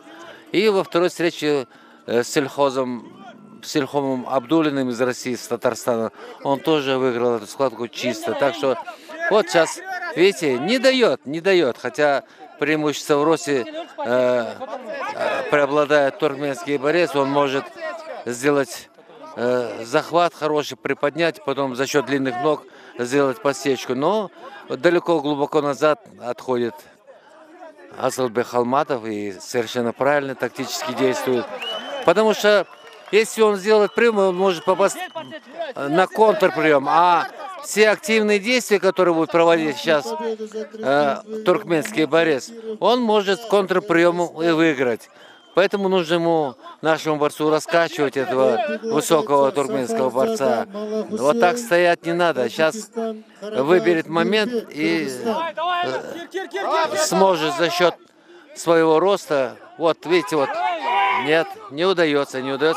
Крепкий парень Асылбек Халматов. Урматтуу беттештен бери кызып келе жатат, караңыздарчы. Кандай гана алып балбанга биздин Асылбек Халматов каршы турууда. Ооба, буга чейин түркмендик балбан эгерде чыккан атаныштардан чыккан эле басып келе жатса, мына бул саам биздин балбанга анын оюндагыдай болбой калды көрүнөт. Асылбек дагы Деджапаледа чарчап калышты. Айтып өтөлөр матчтар абсолюттук салмак даражасы 100 кг жоолуклардын арасындагы эми абсолюттук салмак даражасына барды киришет. 100 кг ким жогору болуп турган болсо. Я думаю, ему не надо ставить, потому что он в счете проигрывает. Дал ошондой. Не дейсиз? Түркменстан жеңишке ээ болду. 8-1 эсебинде Түркменстандык балбан жеңишке жетишип финалга чыгып отурат. Абсолюттук салмак даражасында бул жерде эми татыктуу спортчулар бар. Халматов Асылбек дагы акыр аягына чейин туруп күрөштү. 4 мүнөт бою туруп берди. Бирок эч нерсе кыла алган жок. Но вновь вторая полуфинальная встреча, где будет принимать участие наш борец Курал Кельсинбеков. Вот если первой полуфинальной встречи Асылбек Халматов попался в гигант 2 метров роста и 130 килограммов, то сейчас перед Куралом Кельсинбековым тоже очень сложная задача, потому что перед ним его соперником будет монгольский Батыр. 190 килограммов вес этого спортсмена и 185-190 примерно у него рост. И вот сейчас опять будет предстоять задача нашему земляку решать, как бороться вот с такой тушей массы веса. Аны сурматтуу көрүүчүлөр, мынакей монгол балбаны дагы да чыкты. Бардык көрмандарга жакты көрүнөт. Монгол балбаны 161 кг деп кенекей ортодогу маалымат берип турган калыстагы айтып атат. Ал эми биздин жигитибиз Кельсинбеков Курал жашыл түшчөн. Абдан кызыктуу кармаш болуш керек. Мынакей караңыздарчы. Монгол балбаны эч бир ыкма салбастан өзүнүн салмагына салып басып келе жатат. Куралды бирок эми Курал бир аз техника салыш керек менимче. Алда өтүш керек, себеби күч менен ала албайсың бул балбанды. Көрүп тургандай эле күч менен алмак турсун. Ордунан козгоодо кыйынчылыкка турат окшойт. Ошондуктан келиңиздер карап туралы, урматтуу көрүүчүлөр. Жарым финал абсолюттук салмак даражасы. Бул жерде финалга чыккан түркмендик балбан болду. Ал жарым финалдык кармашта биздин жигитибиз Халматов Асылбектен күчтүүрөөк чыкты. Амма бул саам эми кыргызстандык дагы бир балбан финалга чыгууга аракет кылып көрмөкчү.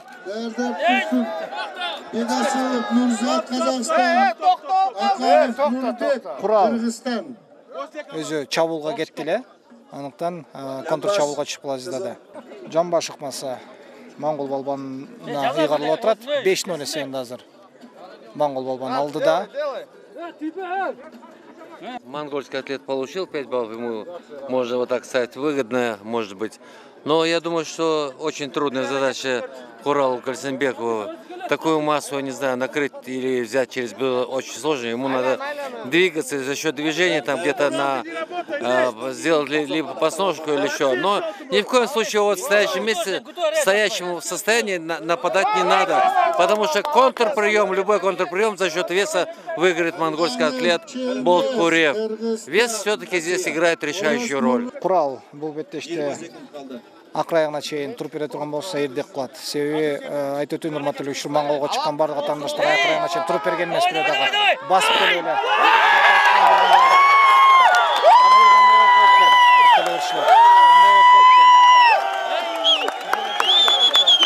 Карап туруш керек, hakikatолук керек. Азыр көрмандардын бардыгы биздин балбанды жеңип алды деп тура калып жамырайт. Албетте үйүндө өзүнүн балдарына жардам берет деңизчи, бирок кайталоодан карап туруп калыстар тогу 20 секунд. Акыйкаттык менен. Жамбаш жашыл жапан. 20 секунд чыда, 20 секунд. Ба бериш керек. Мынакей биздин балбан Куралга Жамбаш баасын бере атышат.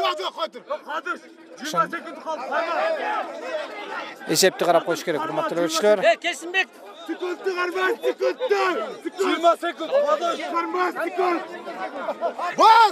20 секунд калды деп дагы уйрмандар кыйкырып атышат. Не дейсиз? 20 секундта монгол балбанына каршы тура алып болду экен.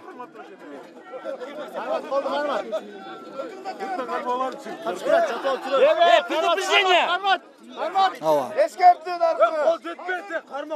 Времени бирдеке кылчы. Тагдыр талашта, урматтуу көрүүчүлөр, финалга чыгуучу жолдомо 100 килограммдан жоркулардын арасындагы абсолюттук даражадагы болгон финалга чыгуучу жолдомо. Келемисинде биздин жигит Кельсинбеков Курал жана монгол балбаны Болбурел Сугар Жагал чыгууда. Азыр биздин балбан упайлар боюнча алдыда келүүдө десек болот.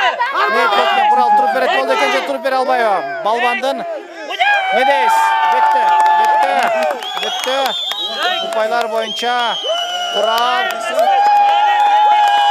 финалга чыга алды.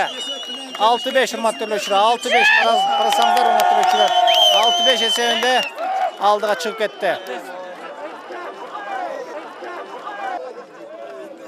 Урматтуу көрүүчүлөр, 90 салмак даражасы чейрек финал. Бул жерде килем үстүнө 2 Россиянын өкүлү чакырылып отурат. Атап айтсак, экөө тең Татарстандан келишкен экен.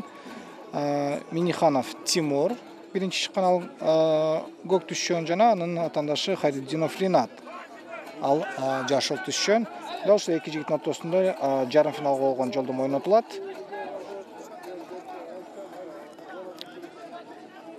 Токсон салмак даражасында бизде 19 спортчу катышып отурат. Урматтуу көрүүчүлөр, 8 өлкөдөн. Бул жерде биздин балбандарыбыз дагы бар. Ал Макешев Кубаныч. Жана ошондой эле дагы бир балбаныбыз Сабыржан уулу Ахмаджан. Сейчас вот на ваших экранах это 1/4 финала весовой категории 90 килограммов. И вот по воле жребия в первой паре 1/4 финала встретились два россиянина из Татарстана.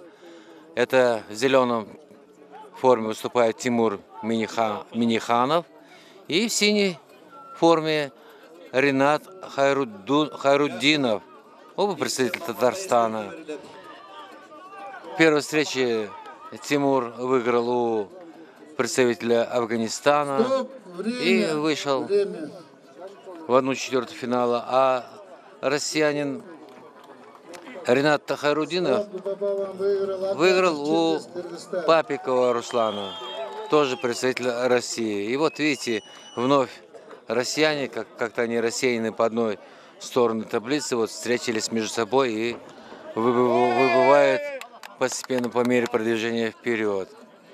Ну, вот сейчас вот пытался сделать Ринат Хайрутдинов, получает 5 баллов. И вновь дается команда бороться. И сейчас определится первый полуфиналист в весовой категории 90 килограммов после окончания этой встречи. Всего принимало участие в весовой категории 90 килограммов 19 участников. И вот на прекрасный день, прекрасную погоду, здесь в Чолпан-Ате, в программе игр кочевников, первых всемирных игр кочевников по борьбе лыж, 1/4 финала весовой категории 94 килограмма. Любят у нас в Кыргызстане борьбу, мы видим очень много зрителей, здесь и присутствует молодежь, совсем юные. Ну вот бросок, но правда за ковер делает Ринат Хайрутдинов, ему дают 5 баллов. Итак, два броска по 5 баллов, Джанбаш, он получает чистую победу и выходит в полуфинал 90 килограммов. Урматтуу көрүүчүлөр, 90 салмак даражасындагы чейрек финалдык кармаш, килем үстүндө биздин жигит, бул Сабыржан уулу Ахмаджан, ал көк түшчөн, анан казакстандык атаандашы Канкиев Эрлан. Караңыздарчы, бетеш баштар эле дароо абдан курчуду көрүнөт. Мынакей биринчи балл биздин балбанга берилиш керек, бир упай аракет үчүн. Себеби килем үстүндө тизеси Канкиев Ирландын тизеси тийди. Болун коер деген үчүн. Жана ошондой эле эскертүү берилип отурат Казакстандык балбанга. Бул чейрек финалдык кармаш, урматтуу көрүүчүлөр, буга чейин Казакстандык Россиялык балбандан күчтүү чыкса, Ахмаджан Мухаммедиянов Нейлден дагы упайлар боюнча жеңиштүү болгон. Мынакей Ахмаджан дагы азырынча айтуу кыйын, кимиси коргонуп, кимиси чабуулда экен. Эки балбан тең бири-биринин бел кулдарын бек кармаган бойдон Жанбашка салуу ыкмасын аткарууга аракет кылышууда. Бирок контр чабуулар дайыр эмеспи? Килем сыртына чыгып кетти. Эскертүү жашыл кийимче балбанга. Биринчи жарым финалга россиялык Хайрутдинов Ринат аттуу балбан чыга алган. дал ушул динат менен ушул Ахмаджан жолбосо Казакстандык Эрлан жарым финалда күрөшөт. Продолжаются четвертьфинальные поединки у борцов 90 килограммов. Вторая четвертьфинальная пара, где выступает Эрлан Канкиев. Он в зеленой форме на ваших экранах. И наш земляк Сабирджан Улухмеджан. Синий. Вот эти бросок. Прекрасный бросок. Вертушка и чистая победа Сабирджана Улу Ахмаджана. Чистую победу одержал наш борец, выиграв у казахстанца Эрлана Канкиева. И вышел в полуфинал, где его соперником будет россиянин из Татарстана Ринат Хайруддинов. Ханабе сорматтуу 90 салмак даражасындагы да болсо кийинки жоп чейрек финалдык 3-чү кармаш. Бул санда кыргызстандык балбан килем үстүндө Макеша Кубаныч ал көк түшчүн ал эми. Анан өзбекстандык атаандашы Базарбоев Кудрат ал жашыл түшчөн күрөшөт. Ортодогу алыстын берген командасынан кийин эки балбан тең мынакей башташты. Анесе бел курулар кармалган бек. Тажикстан. Жана күрөштө карап турмакчыбыз. Буга чейинки чейрек финалдык кармашта биздин балбан Сабыржан Ахмаджан жарым финалга чыга алды. Мына кезектеги жарым финалга болгон жолдомо үчүн дагы бир балбаныбыз чыгып отурат. Макеша Кубаныч көк түшчөн. Келиңиздер карап туралы. Кубаныч болгону бир эле кармаш өткөрдү. Бул Осталось 1,5 минуты. Мелдеште ал кармашта азербайжандык Жавада Исал балбанынан күчтүү чыга алган. Мына экинчи кармашында чейрек финалга чыгып, Өзбекстандык балбанга каршы турууда. 83-чү жылкы тандашы Базарбаев Кудрат, Өзбекстандык балбан. 25 жашта. Көтөрүп кетеми. Үлгөрө калма. Алдыга өткөр. Татыктуу атаандаштык коюп бере жаткан байкоотсуздар, урматтуу көрүүчүлөр. Өзбекстандык балбаны караңыздарчы. Артка тырышып, өзүнө тартуура бекем. Курду кармап атат, бул сам аз гана жерден калды.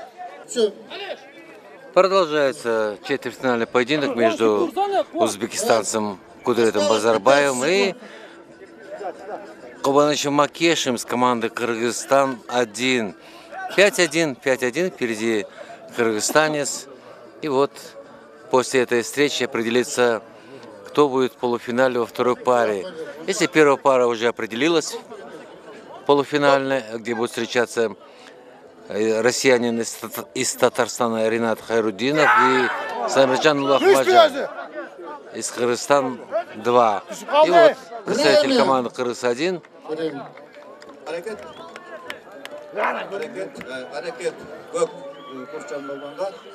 Схватку по баллам выиграл Аканов Нурбек, Кыргызстан. Ну вот, делается замечание обоим спортсменам. И продолжается поединок, пока в счете лидирует кыргызстанец. Но еще есть достаточно времени, чтобы изменить ход поединка в свою пользу. И об этом думает Кудрет Базарбаев. Ну вот, бросок, чистый бросок Кубаныч Макешева. И чистая победа за кыргызстанцем. Он первым выходит во второй полуфинал.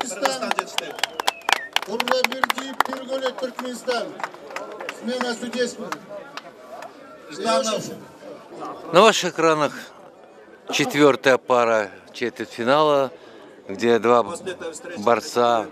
Это Василий Жданов из Российской Федерации, представляющий команду Хакасии, и таджикский борец Хуршет Шарипов. Очень сильный борец. Видите, только мне пришлось представить таджикского спортсмена, как он броском через бедро чисто положил на спину своего соперника Василия Жданова, и он становится соперником Кубаныча Макешева в полуфинале весовой категории 90 килограммов. Ханыбек сорматтуу 70 кг салмак даражасындагы жарым финалдык кармаш абдан кызыктуу кармаш болот. Себеби деген бул жерде Башкортостандык балбан килем үстүнө жана анын атаандашы биздин жигит Кочкоров Мырзабек жарым финал тагдырдын талашына финалга болгон жолдомо башкортостандык балбан абдан күчтүү экенин айтып өтөйүн. Урматтуу көрүүчүлөр, Мурсалов Фарид абдан күчтүү. Эки буга чейинки кармашын тең таптаза жеңиш менен утуп чыкты. Мына эми жарым финалда биздин балбан каршы турууда карап туралы. Урматтуу көрүүчүлөр, кандай болор эне? Биздин балбан жаш кийимчен, ал эми көк кийимчен бул башкортостандык Мурсалов Фарид 93-жылкы 21 гана жаштагы балбан. Первая полуфинальная встреча в весовой категории 70 килограммов, где встречается Мырзабек Кочкоров с команды Кыргызстана-1 и его соперник из России, из Башкирии Фарид Мурсалов. Очень своеобразный борец Мырзабек Кочкоров. Он на ваших экранах выступает в зеленой форме. Очень чувствительный, ловкий, сильный. Он выжидает момент, делает такие вот выпады правой-левой ногой, как говорится, провоцируя своего соперника, а затем ловко его поднимает вверх и делает вертушку и бросает. А сейчас, видите, сделал посечку, он накрыл своего соперника к ковру. Итак, Мырзабек Кочкоров, финалист весовой категории 70 килограмм. Молодец, молодец. Прекрасные поединки проводит Мырзабек Кочкоров. Судья Таджикистан. Урматтуу көрүүчүлөр, килем үстүнө дагы бир жарым финалдык кармаш 70 кг салмак даражасындагы бул сандагы килем үстүнө биздин балбан чакырылып атат. Равшанул Шүкөр ал көк түшчөн. Жана анын атаандаштыгында Түркменстандык балбан ал жашыл түшчөн. Аллаков Хангелди.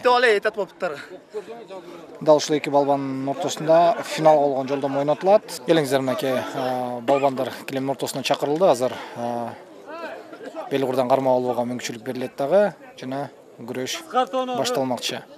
Келиңиздер, мынакей балбандар кармаш албай эле күрөштү баштап киришти. Азырынча башка калыстын командасы бериле элек. Кетти.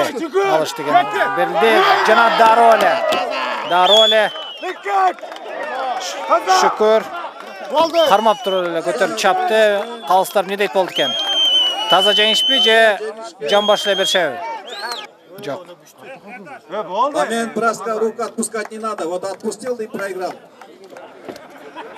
Не дейсиң, көрүүчүлөр, мынакей түшүндүрүп өтүштү. Өзүңүздөр деле уксаңыздар керектир. Шүкүр өзүнүн атаандашынын белинен кармап туруп көтөргөндө түркмен балбаны коргонуп атып колун кое берип жибериптир. Жана ошого байланыштуу жеңишти биздин балбанга ыйгарыштырып. Ну а сейчас, уважаемые друзья, на ваших экранах полуфинальная встреча весовой категории 90 килограммов. И вот в зеленой форме это Хайрудинов Ренат, представляющий Россию, Татарстан, и его оппонент наш земляк Сабиржан Улу Ахмеджан. Он в синей форме. И вот сейчас определится первый финалист в весе 90 килограммов. Оба соперника прошли прекрасно этот турнир, выиграли все встречи до этого. Причем Хайрудинов Ренат сумел обыграть своих российских спортсменов. Так получилось, что 4 россиян попали в верхнюю сетку турнирной таблицы. А в свою очередь Сабиржан Улу Ахмеджан тоже провел очень хорошие поединки, выиграв у Мухаммедьянова из Нейля, из Российской Федерации, из Башкирии. И затем он в 1/4 финала в очень упорном поединке выиграл у Ирлана Канкиева, казахстанца. И вот сейчас россиянин Ренат Хайрудинов, представляющий Татарстан. А вы знаете, как в Татарстане любят борьбу. Там ни один сабантуй, ни одно мероприятие не проходит без поясной борьбы. Не случайно поясная борьба, вот, по которой проводят россияне, именно зародилась в Татарстане. Вот, и все руководители этой федерации представляют Татарстан. И вот недавно на универсиаде в Казани татарские борцы из Туркмении, из Кыргызстана показали высокий класс. И вот они здесь схлестнулись сейчас на играх Всемирных играх кочевников.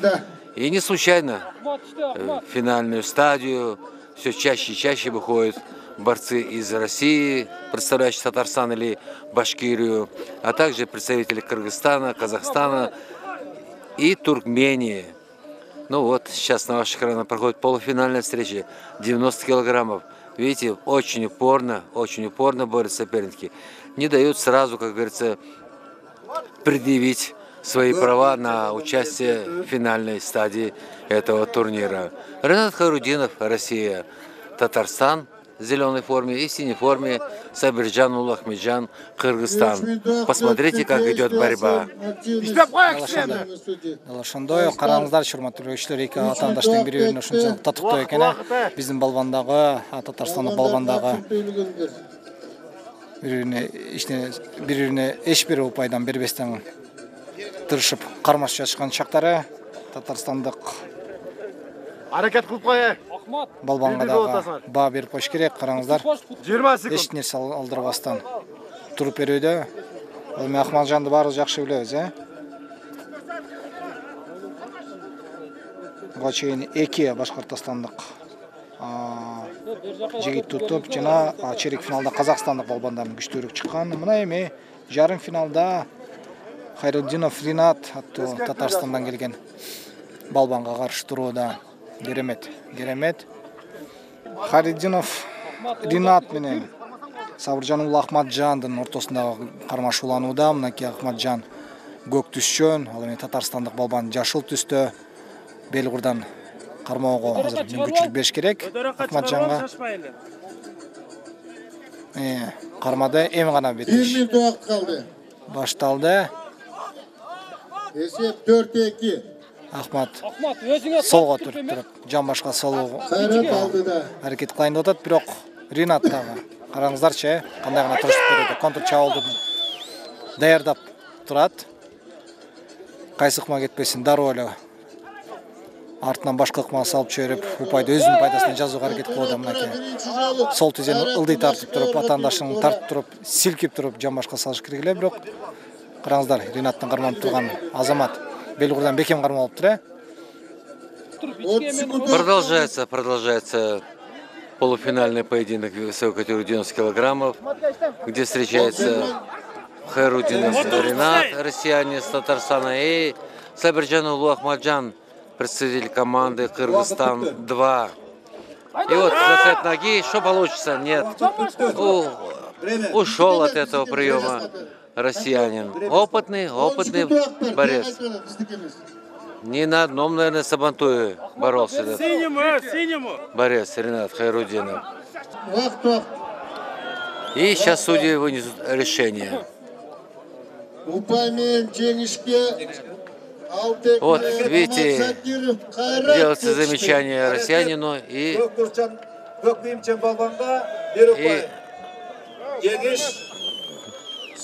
получает победный балл Сабиржан Ахматжан, и он становится победителем этой встречи и выходит первым в финал весовой категории 90 килограммов. Ну вот, сейчас перед вами второй полуфинал весовой категории 90 килограммов. И вот в зеленой форме вышел кыргызстанец, первой команды Кыргызстана Кубанч Макешев и его соперник Хуршет Шарипов, Таджикистан. Очень сильный соперник у нашего земляка. Шарипов в первом круге сумел выиграть у туркменского борца Алакова. Затем он во втором круге победил очень сильного монгольского борца Эрдене. И вот в 1/4 финала Шарипов блестящим броском выиграл встречу у Василия Жданова из команды России Хакасия. И вот он вышел в полуфинальную стадию, где против него сейчас выступает Кубаныч Макешев из команды Кыргызстан-1. Ну а сейчас полуфинальная встреча продолжается. Кубаныч Макешев и Хуршет Шарипов. Я очень опасаюсь этого таджикского борца. Он такой очень чувствительный, и он может найти момент и потом сразу миг взорваться и сделать прекрасный бросок. Но наши ребята тоже покорили. Особенно мне понравилась борьба Качкорова, Мырзабека, который делает такую вертушку, вот он бросает наотмашь, как говорится, на спину, или вот как он накрыл постоянно. Ну вот видите, выжил момент таджикистанский спортсмен Хуршид Шарипов и чистую победу держал над нашим земляком Куваншем Макешевым. И вышел в финал, где будет бороться против нашего земляка Сабирджана Улу Ахмаджана. Отдыхаем 5 минут.